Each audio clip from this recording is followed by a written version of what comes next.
دوستو آج کی کہانی سیدہ علیہا کی کہانی ہے۔ شروع کرتے ہیں آج کی کہانی۔ کہتے ہیں والدین کا رشتہ دنیا کا سب سے عظیم رشتہ ہے۔ جس کے سر پر والدین کا سایہ نہیں رہتا وہ انسان پریشان حال ہی رہتا ہے، مگر کچھ والدین اولاد کا سایہ بننے کی بجائے ان کے سر سے سایہ ہی کھینچ لیتے ہیں۔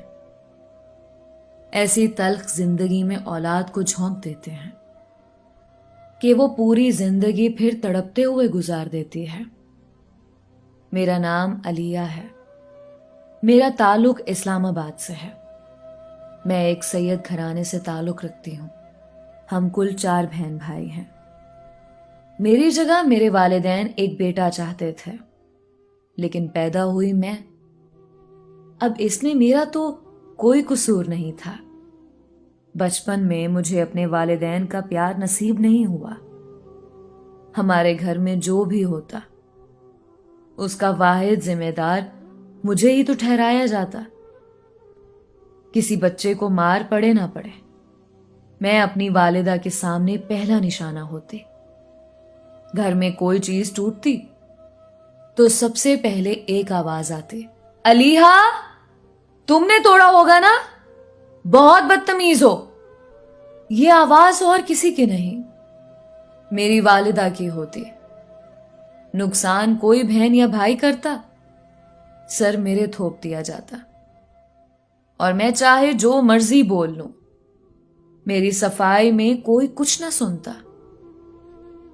ایسا نہیں کہ میں کوئی شرارتی سی بچی تھی، میں تو ایک سہمی ہوئی لڑکی تھی، اور خاص کر جب میرے ہی گھر میں مجھ سے انصاف سے کام نہ لیا جاتا۔ امی کی جب بھی ابا سے لڑائی ہوتی پہلے پہلے وہ مجھے مارتی، کسی اور کو تو مارتی نہیں تھی۔ ابا پہ غصہ اتارنے کی بجائے وہ سارا غصہ مجھ پر اتار دیتی، اور مجھے بات بات پر مارا پیٹا جاتا تو میں مزید سہم سی گئی۔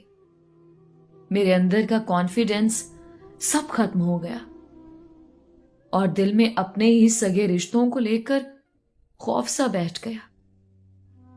بچپن میرا یوں ہی مار پیٹ میں گزر گیا۔ ایسا کوئی دن یاد نہیں مجھے جب میں نے اماں ابا سے مار نہ کھائی ہو۔ بیٹیاں اپنی ماں سے بہت اٹیچ ہوتی ہیں۔ میں نے بھی بچپن میں کوشش کی کہ اپنی ماں کو سمجھاؤں کہ میری ذات پر ایسا ظلم نہ کرے۔ میرے اندر خود اعتمادی ختم ہو رہی ہے، ایسا نہ ہو میرے دل میں اپنے خونی رشتوں کے لیے نفرت آ جائے۔ لیکن میری ماں نے میری بات نہ سمجھی، اور وقت کے ساتھ ساتھ کسی ایک فرد کا بھی میرے ساتھ رویہ اچھا نہ ہوا۔ آخر کار میں خاموش ہوتی چلی گئی۔ اب مجھے کوئی بھی گھر میں کچھ بھی بولتا تھا، میں چپ کر کے سب سن لیتی اور سارے الزام خود پر لگوا لیتی، کیونکہ میری انتھک محنت کا نتیجہ وہی ظالمانہ رویہ ہی رہا جو کبھی نہ بدلنے والا تھا۔ جب 14 سال کی ہوئی تو زندگی میں ایک عجیب موڑ آیا۔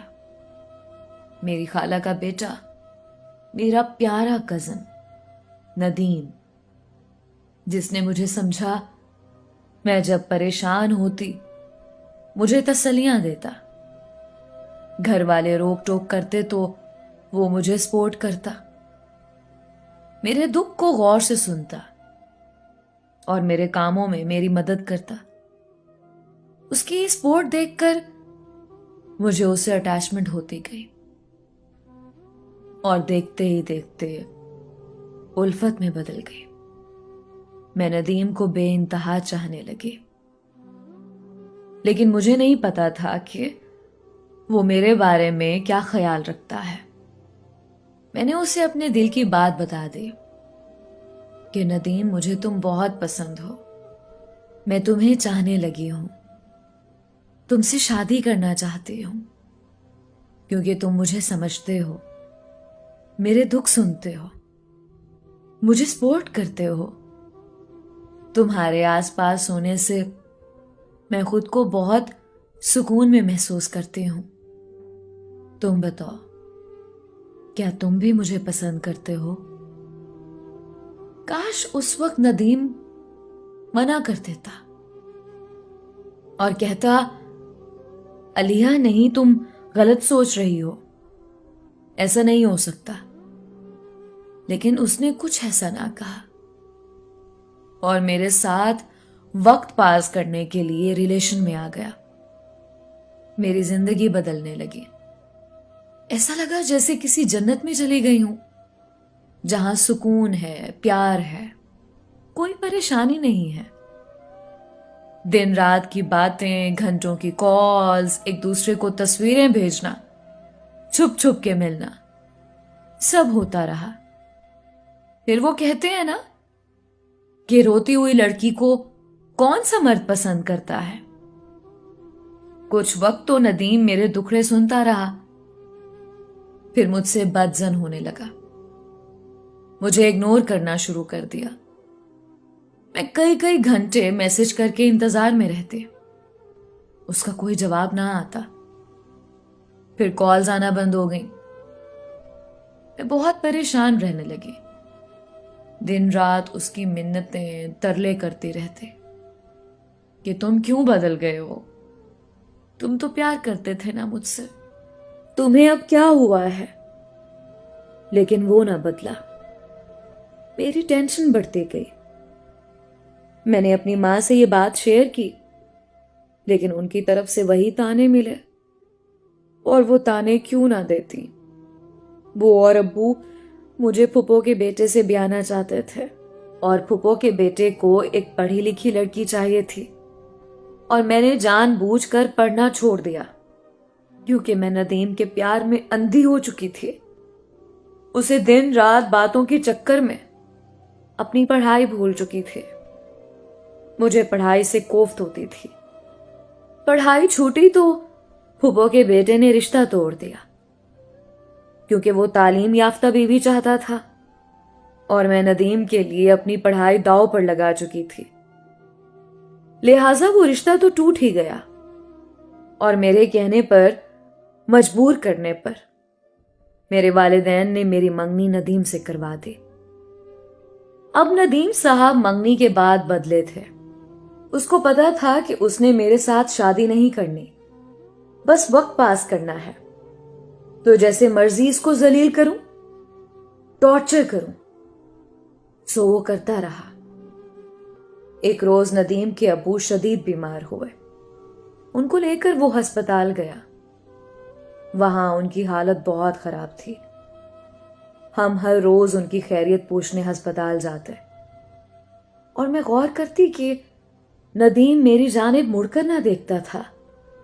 میں اس کی منتیں کرتی, پلیز بات تو کرو. وہ دیکھنا مناسب نہ سمجھتا تھا, یہاں تک کہ اپنے باپ کی بیماری کی وجہ بھی مجھے بنا دیا. میں خاموش ہو گئی. پھر اس کی سالگرہ آئی. میں نے اس کو سالگرہ پر سرپرائز دیا, اور اس نے پھر پلٹ کر میری جانب نہ دیکھا. میں پھر روتی رہی, اس کو خوش نہ کر پائی. مجھے سمجھ نہ آ رہا تھا کہ آخر اس کو ہوا کیا ہے, وہ کیوں اتنا بدل گیا ہے. میری حالت مزید ابتر ہوتی گئی, کیونکہ اپنے گھر میں وہی ایک سہارا ہی تو مجھے ملا تھا. اب وہ بھی نہ رہا تھا.